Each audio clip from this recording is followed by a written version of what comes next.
Ito naman yung May 31 after kong bisitahin din si Lolo. Grabe, sobrang lungkot ko. Kailangan kong kumain. Buti na lang, one call away si Ate Main, kaya sinamahan niya ako dito sa Steak Town. Located dito sa Sapphire Hotel, akyat ka sa first floor at andito na nga tayo. Salamat pala sa hadiah ni Lolo na ilibre ko si Ate.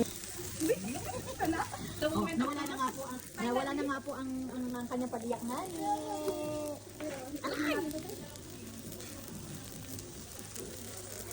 Alam mo yung feeling na after mong umiyak tapos kakainin mo yung isa sa mga favorite food na gusto mong makain. Siguro mga 4 to 5 times na ako nakapag-steak dito. At talagang babalik-balikan ko pa din siya. Sabi ko nga gusto ko sa steak yung well done. At na-surprise nga ako kasi may pa-flower at chocolate si ate. Pampalubag loob daw. Thank you ate, I love you. Kay Ate Min ko kasi na-open halos lahat ng mga updates sa buhay ko. And by the way mga kadawabers, alam nyo ba yung Adjati Korean and Japanese store is malapit lang dito.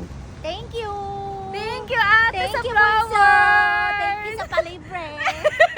Wala pa nga 5 minutes walking, andito na kami sa Adjati. See you on part 2.